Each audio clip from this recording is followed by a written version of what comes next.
Welcome to this week's Short Clip Friday podcast. Each Friday, I'll be posting 10 to 15 minute segments from previous podcasts. And the point here is just to bring you some of the highest yield topics from each podcast in order to kind of reinforce those topics. This clip is from the Acids and Bases podcast and covers pH calculations. Enjoy.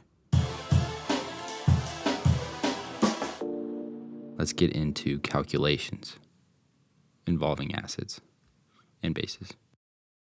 The most common problem you're going to see involving acids and bases on the MCAT is calculating pH. And so this should be a breath of relief for you. Calculating pH is super easy. However, it's a place where you can make you can make a mistake easily. And so I'm going to go over how not to make these mistakes. So when you're calculating the pH for a strong acid, it's very straightforward. You just need to use the concentration of reactants to calculate the hydroxide ion concentration after this reactant has fully dissociated. And then you use the equation, pH is equal to negative log of your H plus, and boom, you got pH. So when you're doing this, you need to take into account stoichiometry. Stoichiometry is where a lot of people have problems, including myself, so it's a place you really need to pay attention to when you're doing acid and base calculations. So say you have a 1 molar solution of sulfuric acid. So remember, sulfuric acid is H2SO4, and it really might ask you sulfuric, so make sure you know names and also how many hydrogen are with each strong acid. So 1 molar sulfuric acid, what is the pH of that solution? So you look at sulfuric acid, H2SO4. If it were to fully dissociate, you'd have 2 protons per 1 mole of H2SO4. So for each H2SO4, you have 2 protons when it dissolves. So you have a 1 molar solution. You got to multiply that by 2 because you have 2 hydrogen per mole of sulfuric acid, and that's 2 moles of hydrogen ions. So then you do negative log of 2, which is negative 0.3. That's not right. Boom, that is right, negative 0.3. So something also to remember, and this is a good example, is that pH can be negative. It's not physically impossible for it to be negative. It's not like in physics where you're calculating a distance and you get a negative distance and you're like, shit, that can't be. You can have a negative pH, and as Tupac says, sometimes that's just the way it is. Let me briefly summarize what I just discussed. So for a strong acid, find how many hydrogen ions dissociate, multiply that by the concentration of your reactant, plug that into negative log of H plus, and you have the pH. And for POH, it would be the exact opposite process. Well, it would be the exact same process, but you do that with hydroxide ion or OH minus concentration. And don't forget that the lowercase p of anything is the log base 10 of that thing. So, you might see some notation on the MCAT where it says little p of, anything. For example, take density, p, little lowercase p, rho, which means density. That would just mean the negative log of density. And so after I talk about weak acids, I'm going to go through how to quickly do logarithms in your head, another great skill to have on the MCAT. So calculating the pH for a weak acid is a bit more complicated. You need a dissociation constant, which is a Ka or Kb, depending on Ka is acid dissociation constant, Kb is base dissociation constant.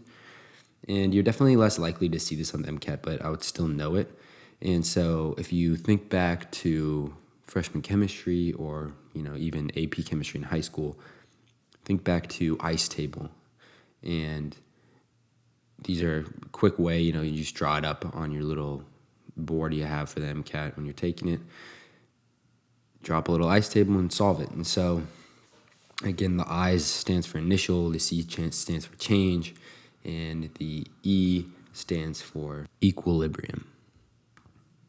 And so if you remember, a dissociation constant is simply an equilibrium statement.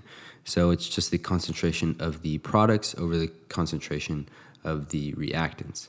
And each of these concentrations is raised to the power of their stoichiometric coefficients.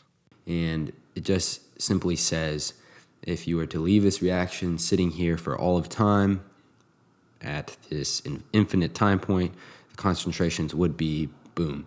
And so, so concentration products over the reactants raised to the power of their stoichiometric coefficient, and that's equal to Ka or Kb. So that just tells you what those concentrations are. And so first thing you do, fill out your ice table. You have your initial. Usually you know the concentration of the reactant, and you do know the concentration of your products because they're zero. And that initially they're zero. And then you fill in the change, which is usually in X because it's unknown. And then you fill out the equilibrium part, which is where you say, okay, initial minus your change is equal to your equilibrium concentration.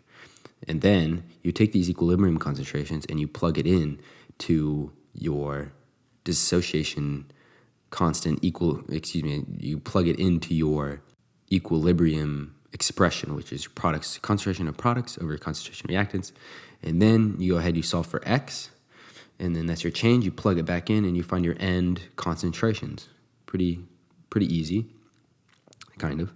And from that, you can figure out, okay, this is how much protons disassociated, or you can find the proton concentration or the hydroxide concentration. And then again, you use negative log of your proton concentration, which is pH, or POH is your negative log of your OH concentration. And that is how you solve that. All right, so let me just quickly summarize what I just went over. So when you're given a weak acid problem, you're most likely going to be given the concentration of this weak acid or weak base, and then also the Ka or Kb. And then what you want to do from there, draw an ice table, fill in what you know. What you don't know, label with X. Once you have that all filled out, you can plug in your knowns and unknowns into your equilibrium expression. This is all going to be in terms of some variable X. Then you're going to solve for that X. Once you have that X solved, you can then solve for the hydrogen ion concentration. And then the easy part, the pH is equal to the negative log of the H plus concentration, or the hydrogen ion concentration. Same goes for POH, negative log of the OH minus concentration. And so it's good to know also how to convert between POH, pH, and your concentration of H pluses, concentration of OH minus. So this is pretty easy to remember. pH plus POH must equal 14. So sometimes it's going to ask you to calculate the POH of an acid. And so this is kind of a trick question, right? Because you're thinking, okay, pH of an acid, or you're thinking POH of an acid, but you're kind of in your head, you're thinking pH, you're thinking acidity, and you miss that. And so don't miss that. You know, if your POH is low, that means that you have something that's a base, and if your POH is high, then you have something that's an acid. So it's the opposite of a pH. And then to convert between H plus and OH minus, you use Kw, which is the dissociation constant of water. And that is 1 times 10 to the minus 14.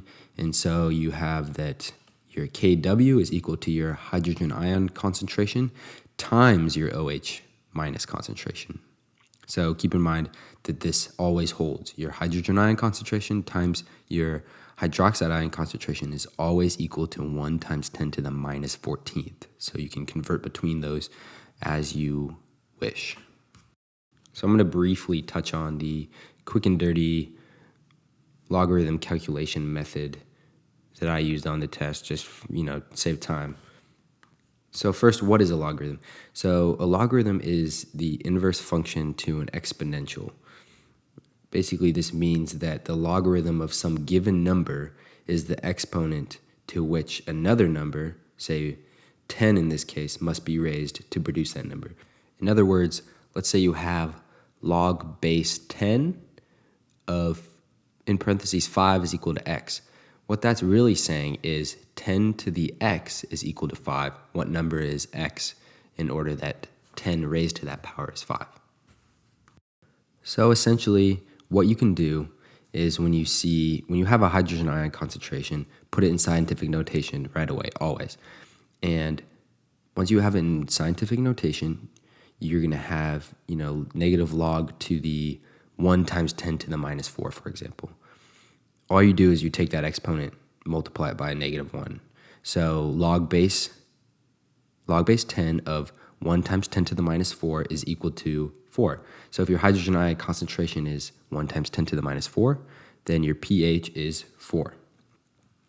So just pick out the exponent each time. Negative log of 1 times 10 to the negative 5th, that's a pH equal to 5. Negative 6, pH equal to 6, and so on. Of course, this gets more complicated when the multiplier out front is not 1, and you can just use an estimation in this case. So let's say you have negative log of 3 times 10 to the minus 4. Well, the exponent is negative 4, and so that's the first thing that should come to mind, negative 4. However, the leading coefficient is 3, or the leading number is 3. So you know that this number has to be between 3 and 4.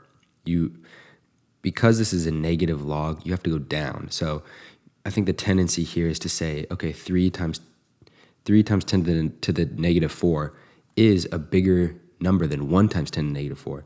However, that pH is actually lower. So the tendency here is to say, shouldn't it be between 4 and 5 because you have 3 times 10 to the minus 4? It should actually be smaller because of that negative leading part to the log. So the actual answer here is that the negative log of 3 times 10 to the minus 4 is 3.5. However, as you know, you don't have a calculator for the MCAT. So usually, and I say usually because I don't know exactly for sure, but every case I've seen, I'm able to just estimate this number and kind of pick it out. It's never, there's never question of, okay, there's two numbers it could be two numbers, which one is it? I know the answer is between 3 and 4, but there's 3.5 and 3.2, which one is it? Everything I've seen, you can just estimate it and say, okay, this number is between 3 and 4. I'll pick 3.5 because that's the only one that's between 3 and 4. So again, negative log, pick the exponent out if the multiplier is 1. If the multiplier is above 1, you go down. So you say, okay, the exponent is negative 6, and the multiplier is 5. Well, I know it must be between 5 and 6.